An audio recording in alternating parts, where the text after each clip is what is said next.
Morning children, welcome to the class.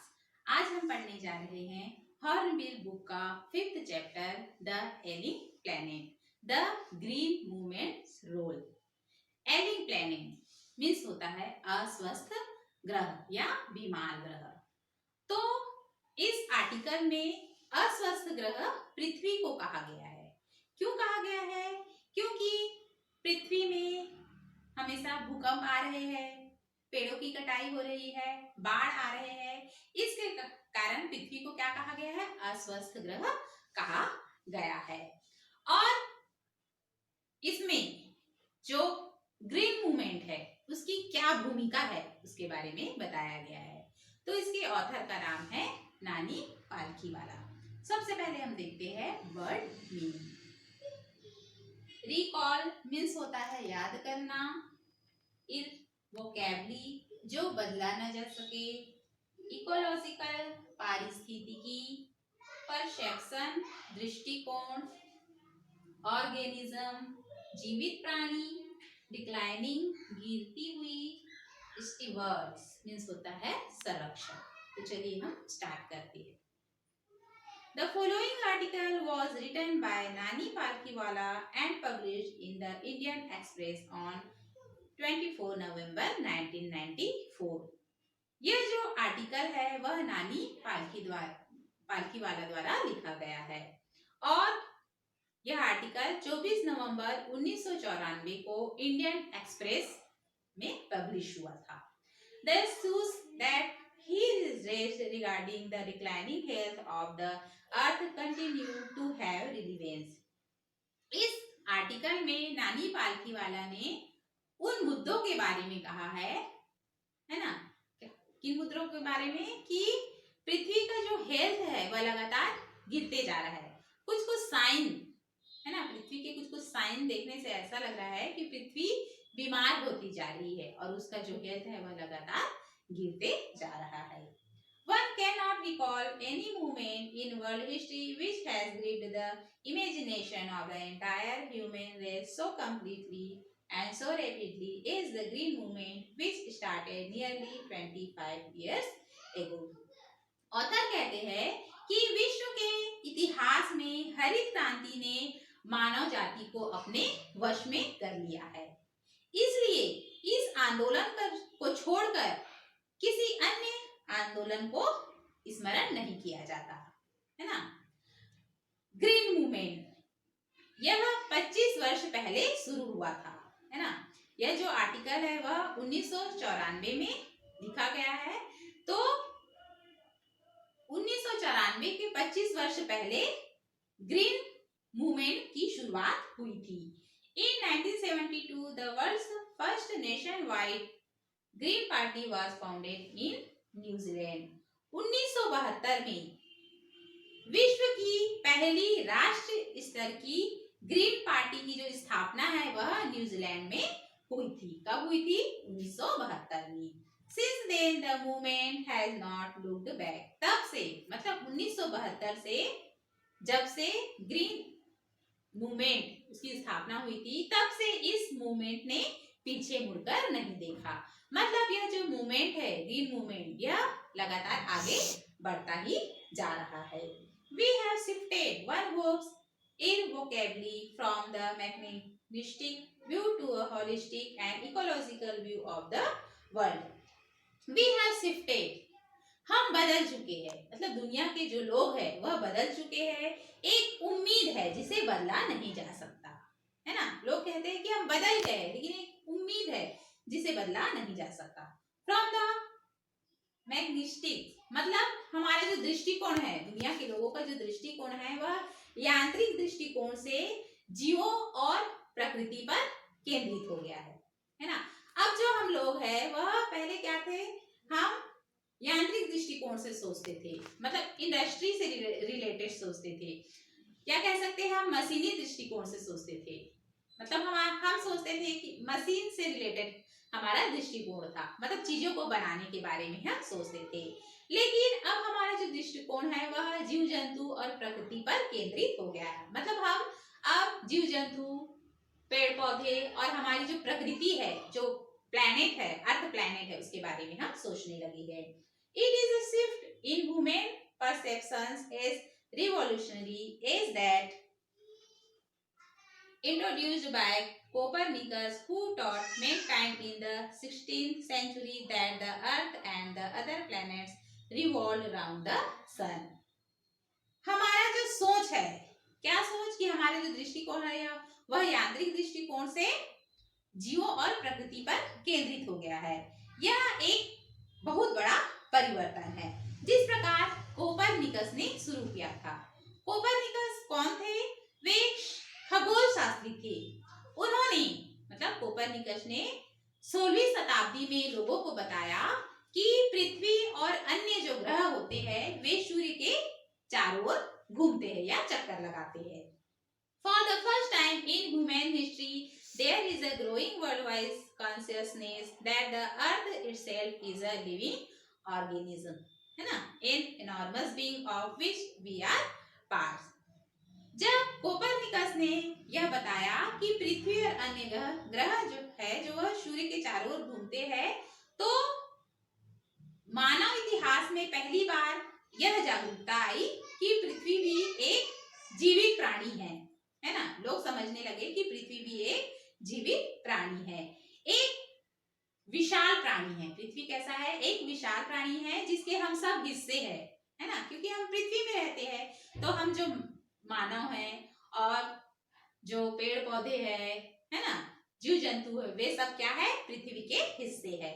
It has its own metabolic needs and vital processes which need to be respected and preserved. पृथ्वी की भी metabolic needs है ना, मतलब जिस प्रकार हम खाना खाते हैं तो शरीर के अंदर रासायनिक क्रियाएं होती है और जो खाना है, भोजन जो है वह एनर्जी में या ऊर्जा में बदलता है। उसी प्रकार पृथ्वी के भी कुछ रासायनिक क्रियाएं होती है, मतलब मेटाबॉलिक सिस्टम है। पृथ्वी के भी क्या है? मेटाबॉलिक सिस्टम है या चयापचयी क्रियाएं हैं। साइंस में ऐसा ही कहा जाता है कि पृथ्वी के भी चयापचयी क्रियाएं हैं और कुछ महत्वपूर्ण प्रक्रियाएं हैं जिसे हमें सम्मान करना चाहिए, है ना। पृथ्वी का हमें सम्मान करना चाहिए और उसका संरक्षण करना चाहिए। The Earth's vital signs reveal a patient in declining health.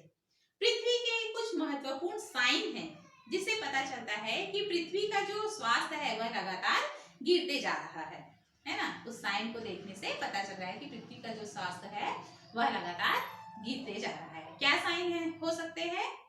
जैसे कि डिफॉरेस्टेशन हो रहा है, पेड़ों की कटाई हो रही है, मृदा अपरदन हो रहा है ना। इसके कारण जो पृथ्वी का जो स्वास्थ्य है वह गिरते जा रहा है, ऐसा प्रतीत हो रहा है। We have begun to realize our ethical obligations to be good stewards of the planet and responsible trustees of the legacy to future generation. अब हमने अपनी जिम्मेदारियों को महसूस करना शुरू कर दिया है, मतलब हमारी कुछ नैतिक जिम्मेदारियां है ना। क्या जिम्मेदारियां है? कि एक अच्छे संरक्षक बने, मतलब पृथ्वी का देखभाल करे और पृथ्वी को बचाए, यही हमारी जिम्मेदारी है। और आगे की जो जनरेशंस है, मतलब हमारे बाद जो जनरेशन आएगी, है ना, हमारे जो उत्तराधिकारी आएंगे, उसे हम एक सुरक्षित पृथ्वी दे सके। The concept of sustainable development was popularized in 1987 by the World Commission on Environment and Development. संपोषित विकास, है ना, सस्टेनेबल डेवलपमेंट मीन्स होता है संपोषित विकास का जो विचार है वह पर्यावरण और विकास पर विश्व आयोग द्वारा 1987 को लोकप्रिय हुआ था। In its report, it defined the area as development that meets the needs of the present without compromising the ability of future generations to meet their needs.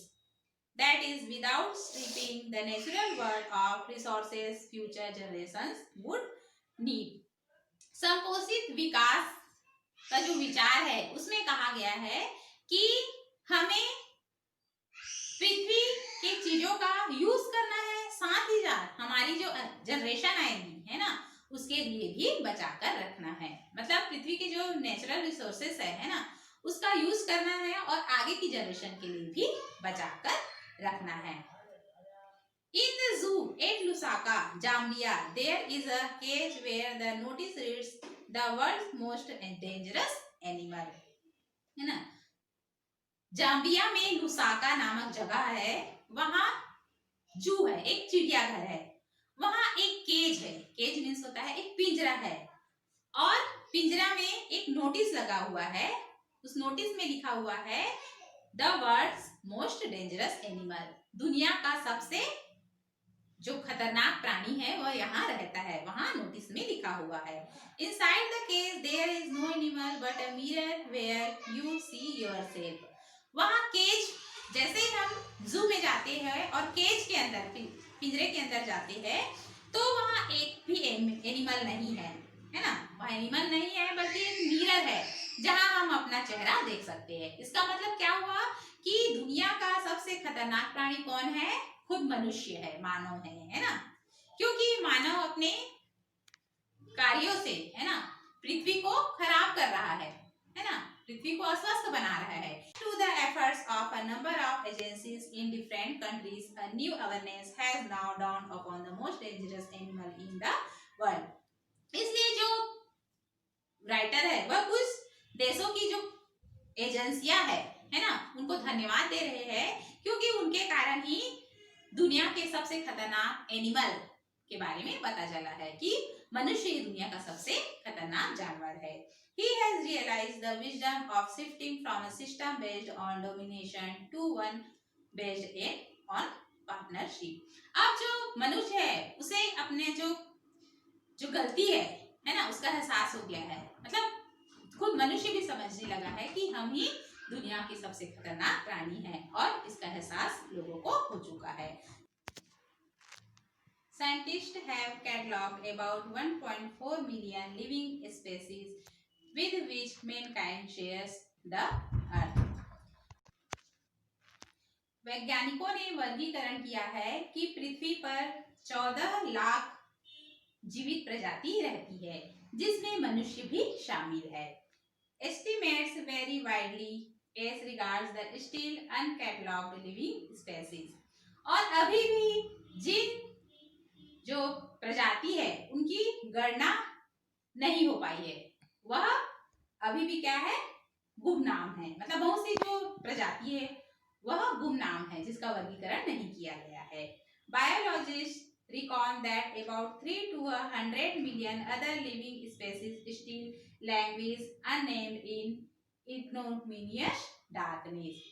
और जीव वैज्ञानिक गणना करते हैं कि 10 करोड़, है ना, 100 मिलियन मीन्स होता है 10 करोड़ जो अदर लिविंग स्पेसीज है, दूसरी जो प्रजाति है, वह अभी भी कैसी है? गुमनाम है, और जिसके बारे में पता नहीं चला है, और वह अज्ञानता की स्थिति में है। मतलब कहने का तात्पर्य यह है कि पृथ्वी पर रहने वाले बहुत से जो प्रजाति है उनके बारे में अभी पता नहीं चला है। सिर्फ 14 लाख लिविंग स्पेसीज, मतलब जीवित प्रजातियों के बारे में पता चला है, और 14 लाख में मनुष्य भी शामिल है जो पृथ्वी पर रहते हैं। One of the early international commissions which dealt inter alia with the question of ecology and environment was the Brand Commission, which had distinguished India as one of its members. प्रारंभ में अंतरराष्ट्रीय आयोग की स्थापना हुई थी, जिसका संबंध अन्य चीजों के साथ पारिस्थितिकी तथा पर्यावरण से था, है ना। तो उसमें एक मेंबर थे जिनका नाम है मिस्टर एल के झा, मतलब अंतरराष्ट्रीय आयोग के एक मेंबर थे जिनका नाम क्या है? मिस्टर एल के झा, लक्ष्मीकांत झा, जो कि भारतीय रिजर्व बैंक के 8वें गवर्नर है। उन्होंने फर्स्ट ब्रांड रिपोर्ट में एक प्रश्न उठाया था, Are we to leave our successors a scorched planet of advancing deserts, impoverished landscapes and ailing environment? Mister L के झा ने एक प्रश्न उठाया था कि क्या हम अपने आने वाली पीढ़ियों को झुलसा हुआ ग्रह, खराब भूमि और एडवांसिंग डेजर्ट, मतलब जो रेगिस्तान बढ़ रहे हैं उस प्रकार के रेगिस्तान और रोगग्रस्त या बीमार पर्यावरण देंगे। इस प्रकार मिस्टर एल के झा ने प्रश्न उठाया था। क्यों उठाया था? क्योंकि हमारा जो पर्यावरण है वह रोगग्रस्त तो हो रहा है, क्या हमारा जो प्लेनेट है वह बीमार हो रहा है ना? क्योंकि मानव के कारण, मानव ने ऐसा कुछ क्रियाकलाप कर रहे हैं, मानव पेड़ों को काट रहे हैं, मृदा अपरदन हो रहा है, फ्लड आ रहे हैं, है ना? जिसके कारण जो मिस्टर एल के झा कह रहे हैं कि हम अपने उत्तराधिकारियों को झुलसा हुआ पृथ्वी, खराब भूमि और बीमार पर्यावरण देंगे। इस प्रकार वे प्रश्न उठा रहे हैं। तो आज के लिए इतना ही, नेक्स्ट क्लास में हम आगे बढ़ेंगे। Thank you.